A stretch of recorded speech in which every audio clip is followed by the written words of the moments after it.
నాగ సాధువుల గురించి అమెరికాలో పరిశోధకులు కూడా ఈ మధ్య ప్రయోగాలు చేసినట్లుగా కూడా వార్తలు వచ్చాయి. దానికి సంబంధించిన కథనం కూడా వెలుగులోకి వచ్చింది.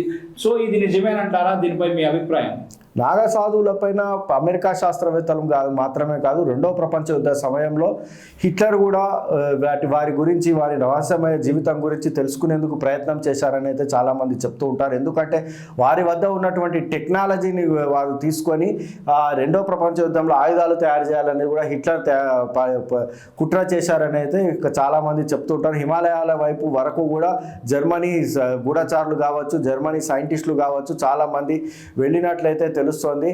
నాగ సాధువుల వద్ద ఉన్నటువంటి టెక్నాలజీ ఏదైతే ఉందో, ప్రస్తుతం అందుబాటులో ఉన్నటువంటి మిసైల్స్ కావచ్చు, అదేవిధంగా ఆటం బాంబులు కావచ్చు, అణుబాంబులు కావచ్చు, వాటన్నిటిని మించిన టెక్నాలజీ వారి వద్ద ఉందని అయితే చాలామంది చెప్తూ ఉంటారు.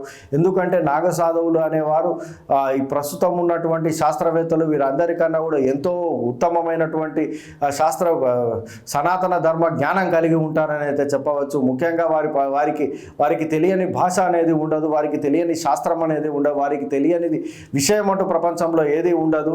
నాగ సాధువులు సాక్షాత్తు పరమశివుడి స్వరూపంగా మనం భావిస్తూ ఉంటారు. పరమశివుడే వారిలో ఉండి మనకు భూమి మీద ఈ ధరిత్రిని రక్షిస్తున్నట్టయితే మనం స్పష్టంగా ఇక్కడ మనం చెప్పుకునే పరిస్థితి అయితే ఉంది. అయితే అమెరికా సైంటిస్టులు జరిపినటువంటి ఈ పరిశోధనల్లో నాగ సాధువుల గురించి అయితే చాలా విషయాలు అయితే బయటపడే ప్రయత్నం చేసినప్పటికీ కూడా అవి ఏవి కూడా సఫలం కాలేదంటే స్పష్టంగా చెప్పవచ్చు.